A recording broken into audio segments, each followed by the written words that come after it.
Out here, we're January 29th. Canyon Creek. Canyon Creek is where we're at. Just south of Kansas. I'm here with Ted Hout from John Day in Grant County. He was kind enough to meet with me this morning after the meeting last night that we had here. Him and a bunch of fellows and folks organized a meeting for the Finicum family that was just absolutely blew up. There's a ton of people showed up. It was a great event. They had several speakers and really turned out well. And I happen to know a little bit about putting on events and stuff. I did it for 10 years. I know how much work it is and how hard it is to pull it off, and they absolutely did an amazing job. And I think it was a little over 700 people or something like 800 people. A little over 700, probably about around 720. That's amazing for the the dead of winter, and it's pretty remote out here. I did a little research. I drove out here from Portland, Oregon. For those of you that aren't Oregon folks, if I went from Portland, Maine, I'd have gone through New Hampshire, Massachusetts, Rhode Island, New York, New Jersey, and to Allentown, Pennsylvania, in the amount of distance I covered to get here from Portland. So that's those of you on the East Coast. That's how big Oregon is. And hell, what is it, Tad? About 200 miles to Idaho yet? Yeah. So there's still another 200 miles I could have gone, but Yeah. So Had a house that burnt there. One of my houses burnt there. Tad's gonna give me a rundown on what happened up here. They had a fire the summer before last, been about a year and a half ago. That's all burnt. There's a live thing on You can see the dead timbers up there on the hill. And is this 395 still? Yeah. We're on Highway 395. that. And my property goes in behind all. There's houses and stuff here along the creek. They got small acreage, but I own everything in behind them. Boy, it just whipped through here, didn't it? No, this is. And we're not but maybe 2 or 3 miles out of John Day, right? About 4. Yeah, it got right in close. It burnt almost to town, within almost to the city limits. But Well, so house burnt there. That house burnt. man, You can see that house that burnt there. oh, the chimney is all I that's have left. 2 houses, more houses right up behind this that burn of mine. They burn them clean out. Oh, there it is. Yeah, there had a house burnt here. These people they were in their 90s with no insurance. Oh. These people were in their 80s. They had no insurance. I ended up buying their property afterwards. Their house set about where my log deck is. Log truck. What a devastating fire! How many acres was that? Do you recall? Fire's like 110,000 acres, which is about 170 some square miles. So that's a swath of timber, a mile wide and over 170 miles long. Wow. My property, that fence right there, that's my property above it. So you got some new fence going back up. Huh? Yeah, I logged this, my neighbors, I logged it. This house burned here. There's still people rebuilding from it. Almost 2 years later. Most people aren't rebuilding. Yeah. This guy these people just moved in and they hadn't even fully moved in. They burned, their shop burnt, that house burnt there. 2 houses burnt here. It is just everywhere you look, as far as you can see. House burnt right there. The shop never burnt, but his house did. I logged his place too. And this is all in a well-populated area. This is what is population of John Day now? Do you know? It's not very 1,800 or so. And Ted was telling me at one time that John Day was the largest town in Oregon. Is that right? Canyon City. Another house burnt here. Back in the 1800s, before during the gold. There's about 20,000 people lived there then. Wow. Another house burnt there. You still see the slide for their swimming pool. Oh Jesus. So what? Tell me about this fire. What do you think? I know you have some strong opinions on House burnt there. why a fire like this would be able to come through here and ravage a town like that. How many homes? You said 50 or 60 homes? 54, that other house up there, that's a new house. I believe 54 homes. What did they call that fire? Canyon Creek Fire. Canyon Creek Fire. There's Canyon Creek. We just crossed it right there. That will be Canyon River this spring when all the snow melts. Yeah. That house burnt. They rebuilt that one. So there's And why did so many people not rebuild? not rebuild. Yeah. Don't think they could afford to. That house burned there. Most of these people have lived here, for 40 plus years. Wow. And they just were flat A lot of displaced. elderly people. And take for instance the neighbors that I bought their place. They was either buy health insurance, or it was either buy medicine or buy house insurance, and Couldn't afford it.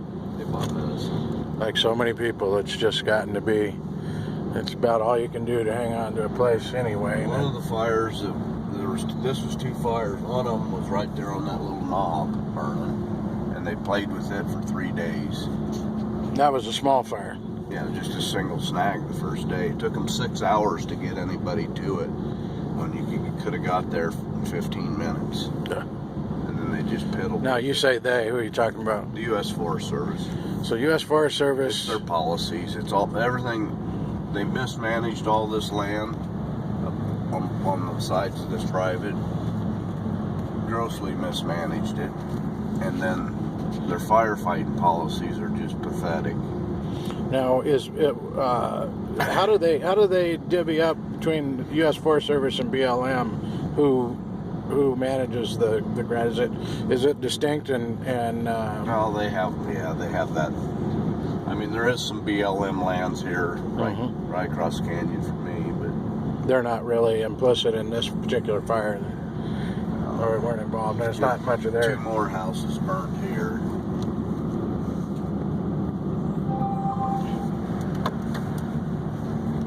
And you got 2 more houses right there that burned. And I don't know how, there's a little subdivision back in behind there. I don't know how much that burned. So But all this private land was well managed. I mean, the timber was thinned out, the ground was cleaned up, and then just like right close here, you can see where the green quits there, where it turns all dead.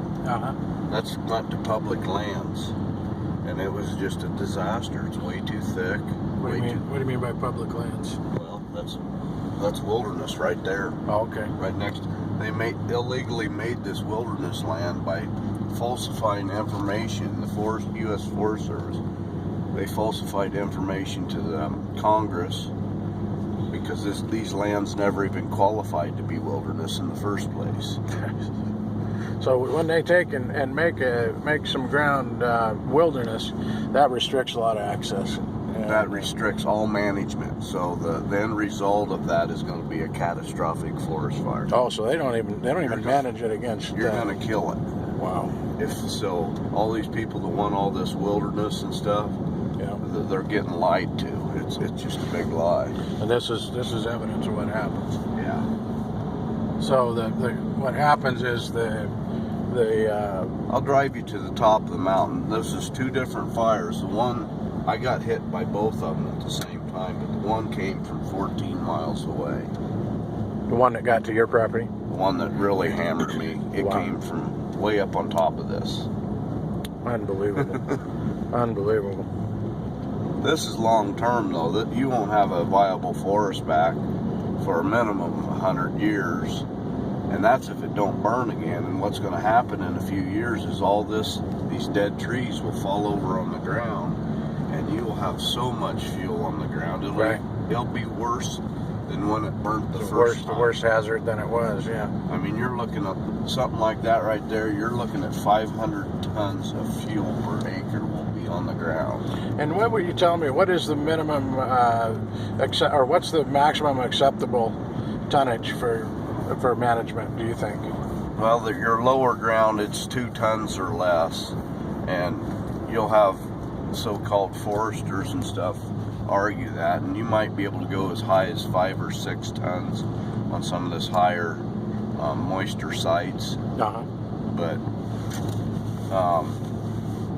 2 tons, it can still be catastrophic if you have a great big fire going, and they've managed our forest to a point that that's all you're going to get is huge unmanageable fires. It can be all fixed, but you want to fix it before it comes this, because this will take hundreds of years to fix. So how much? What would you think that the tonnage was before this fire?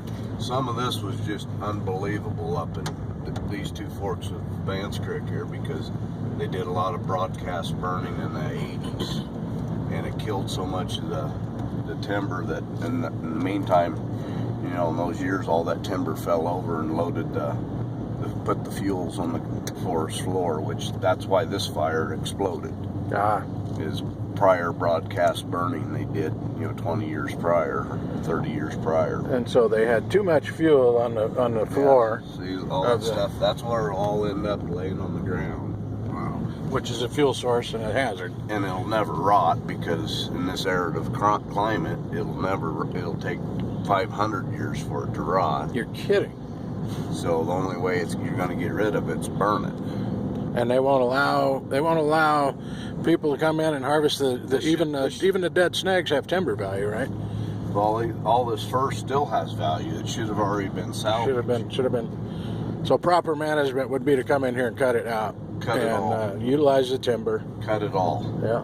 Leave those tops and limbs on the ground. They'll be erosion controlled. The tops and limbs will rot a lot faster than a big log. Right. Big log will take hundreds of years in this climate to rot. That's amazing. I didn't know why. What is it about the climate that preserves them so arid. We have, like, even in the wintertime, we have a lot of single-digit humidity. Wow. It's very normal in the summer to have single-digit humidity. Well, and the thing that strikes me is that how long you been in John Day? Over 45 years. And you've had have you been employed in this capacity, or just you're owning land and dealing with land you've learned? I've been managing timber since I was a little kid. It's just something I've learned. I've self-taught myself on all this. And a good many people around here are second and third generation in this. Oh yeah. In this industry. I'm 5th. Are you? Yeah. Wow. I think I got 5 generations. Let me see. There's 5 or 6 generations of my family have lived here. This was already. They talk about. That's just incredible. Okay, but here's something I want to explain to you. We got them to do this as the Forest Commission. We met with the Forest Service on this, but their stewardship projects they're doing, that was a completed stewardship project before it burned. We told them it would not stop a fire. What's a stewardship project? Well, that's that they're convincing everybody that they're fixing the forest problems. Well, there's too many trees on that, and they're all big trees. They look like little trees from here, but those are large diameter trees. They wouldn't harvest any of those. So what they did, they made that to where it killed it all. Wow. If they would have thinned it out more, you'd still have green trees over there. It would have blown through, maybe charred a little bit, but the trees will survive that, right? Right. It just, I mean, there's common sense in just about everything, but except the policies of the U.S. Forest Service, there is no common sense. Why do you think that is? I don't know. I think part of it is just incompetence, but a lot of it are these theories and stuff they have sound good, but they're really just the exact opposite's the truth. I mean, just sort of like, well, we got to put prescribed fire back into these forests. If you put prescribed fire back into any of these forests in eastern Oregon, it's catastrophic, and they don't see it that way. They go, well, it's just natural. They're recreating nature in their mind. And in their mind, yeah. And that's the only place, because you have a completely different set of circumstances here now. Right. I mean, probably for every 500 trees growing now, there used to be only one. That's how far out of balance. Wow. And the fuel loads on these forests used to be clean. I mean, the forest floors were clean. Now, why is that? How were they kept clean? It burnt all the time. Ah, natural And fire. they had really low intense fires. You cannot burn it now. You have to clean it up first before you can even burn it. Because if you burn it, it'll But destroy the timber. There's really no benefit to burn it. Right. There's absolutely no benefit to a forest burning it. So It damages and kills trees. So let's go back to, say, 1970, and when it was pretty much left. It was managed, but it wasn't. They didn't interfere with the process, right? It was pretty much the natural process. They were doing a lot closer to what was right than they are now. Now they're basically doing nothing. I mean, they might as well be doing nothing because they say, oh, we're treating all these thousands of acres. Well, these thousands of acres here was just treated. And look what happened to it. It's nuked. How did they get so dense? Because we've never harvested what this forest grows. They said, that's another myth that sounds good. Oh, we've over-harvested all these forests. They never have once come even close to cutting what this forest grows each year. So it's sort of like your lawn. You say, well, you got grass in your lawn that's 3 feet high, and you say, and it's growing an inch a month, and you say, well, I'm cutting it, but you're only cutting a half inch every month, or a quarter of an inch each month. Right. Well, it keeps getting taller and taller and taller. So prior to that, say in the 70s, they were more open access to harvesting timber. They were staying closer to what it was growing. They were still losing ground, but nothing. It was still outgrowing what they were cutting. Now it's not even. Now close. it's just gone by storm. It's not even 1%. They're not harvesting even 1% of what's growing, and they're the most valuable trees. They waste them. They won't harvest them because they think it's habitat and they don't want it. Well, here they have imagine having a rule. Imagine you were growing a garden and having a rule you wouldn't ever harvest any ripe tomatoes. You'd only harvest them when they're little green or medium-sized green. Yeah. But you'd never harvest them when they're ripe. That's exactly the way they're managing this forest. So that's what they refer. Is that now in pine? I'm more familiar with the other side of the mountain where we deal with a lot of Doug fir and stuff. With pine, is that considered old growth as well? This stuff's old growth pine. Yeah. This is the beginning of my property here, both sides of the road. This is your ground here. I've already cut all the dead stuff from the fire that the fire killed out of this. Holy smokes! Look at that hill. I haven't got this side